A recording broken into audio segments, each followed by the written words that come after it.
to clear animal land. Many big corporations over the world have made commitments to remove deforestation from their supply chains. From 2010 to 2017, Brazil's beef exports climbed 25% to 1.5 million tons, with Hong Kong importing the most.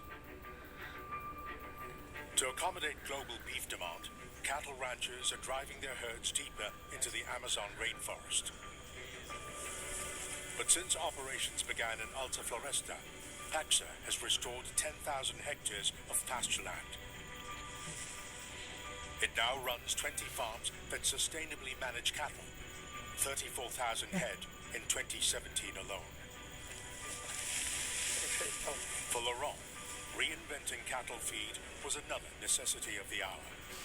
Methane emitted by livestock accounts for about 5.5% of worldwide greenhouse gases. Greenhouse gases that increase global temperatures. When they have this poor diet, only based on pasture and a low quality pasture, then they have a lot of production of methane. When we do the reform of the pastures, and then we enter with this supplement, we change the diet of the animals. So we have two benefits. One is to reduce by more or less 40% the amount of methane that is emitted by the animals. So when you consider the methane of the animals and also the carbon from the soil, all together we reduce the emissions by 90%.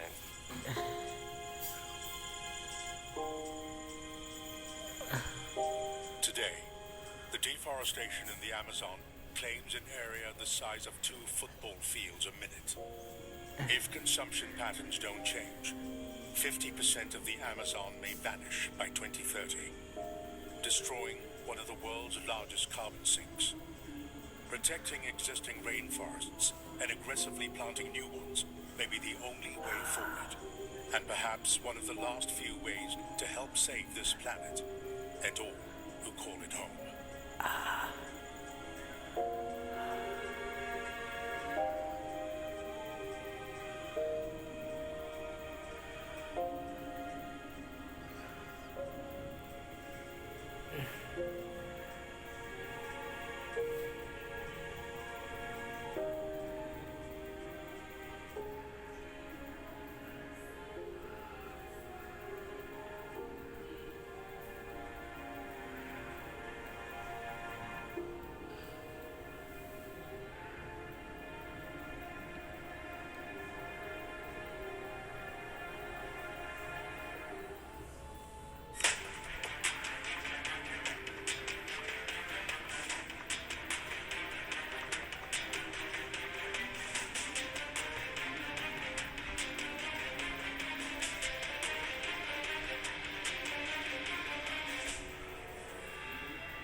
Japan Hour, Saturday on CMA. Japan Hour is brought to you by Sumitomo Corporation, ANA, and SMBC. A reminder of China's past, glorious, majestic, powerful. Its centuries-old history gives us an understanding of where China's future lies. The ambition to bring back the greatness of an ancient superpower is palpable. I have a front row seat as China's new chapter of history unfolds. It's exhilarating, and I'm not about to miss this moment in history.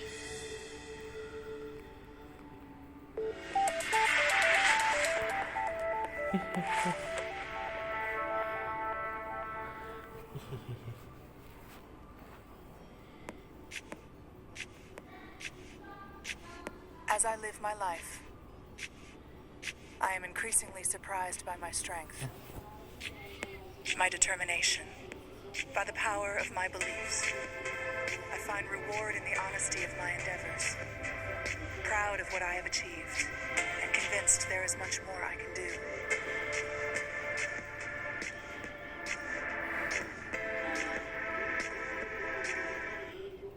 This is Asia Tonight.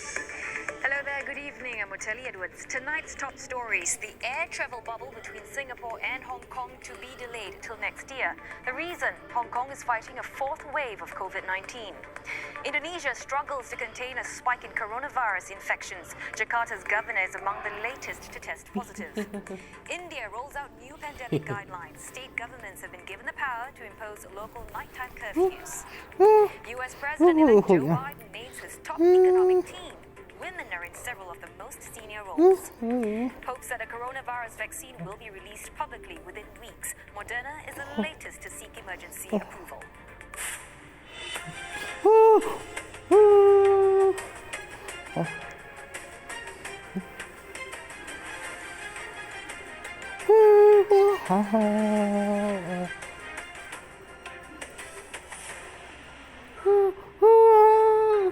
I'm Jill Newbronner. Also tonight, Thailand's Constitutional Court to rule tomorrow on a case that could decide the fate of the Prime Minister. A sign of hope for next year.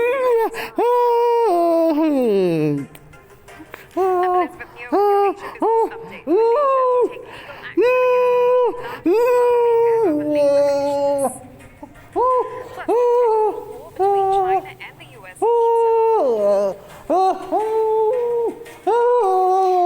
Singapore and Hong Kong have put the brakes on air travel. The two-week delay is now indefinite as Hong Kong continues to deal with the new wave of COVID-19 infections. More than 80 new cases have been confirmed. Locals are again being urged to stay home and to avoid family gatherings.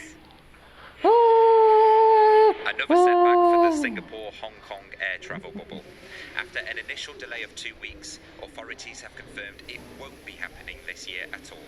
Hong Kong says this is because the number of local COVID-19 cases from unknown sources is increasing rapidly. The 7-day moving average of unknown cases is well above the agreed threshold of 5 for the quarantine-free travel bubble to operate. Hong Kong residents are now being urged to stay at home as fears rise that this wave of infections could be the worst to hit so far. The city has reimposed its tightest restrictions in months. We are now closing everything, almost everything, except the restaurants because they are meeting the daily needs of the people. We are allowing a little bit of gym activities because people need this sort of thing to keep themselves healthy, whether it's physically or mentally. Gatherings in Hong Kong will also be restricted to 2 people, and most civil servants have been asked to work from home. Schools will close for the rest of the year from tomorrow. 咁樣喺呢一年內，即係都停咗2-3次啦。咁我咧就覺得係呢一年好似冇做過啲嘢，有啲悶咯，即係有啲空虛啦、寂寞，好似冇乜嘢做過咁樣。Hong Kong is also cracking down on large parties on private yachts and boats. There are worries parties will be moved offshore now that nightclubs and party rooms have been shut. Authorities have set up a dedicated channel to report any social distancing violations. Singapore says that a start date for the air travel bubble will be reviewed later this month. Airlines say affected passengers can rebook flights at no extra cost or request for a refund. Singapore Airlines says its bubble flights in December will now operate as normal flights. For those who are still flying, they will have to meet entry requirements and adhere to quarantine measures for both cities. Similarly, Cathay Pacific says those who booked a travel bubble flight will be automatically placed on a non-bubble flight. Quarantine rules will also apply for travelers on these flights. Indonesia has reported more than 5,000 new COVID-19 infections as it grapples with a fresh surge. Around 20% are in Jakarta. The city's governor is among those who tested positive.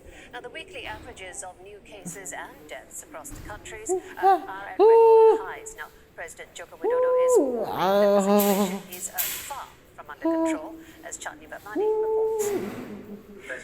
Jakarta Governor Anies Baswedan is the latest high-ranking official in the capital's administration to test positive for COVID-19.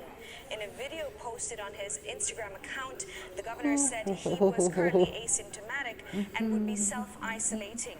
Now, a statement on the city's website said Mr. Anies will continue to chair meetings that have been scheduled virtually, and according to protocol, the governor's office space will be closed. Mr. Anies has called on Jakartans to be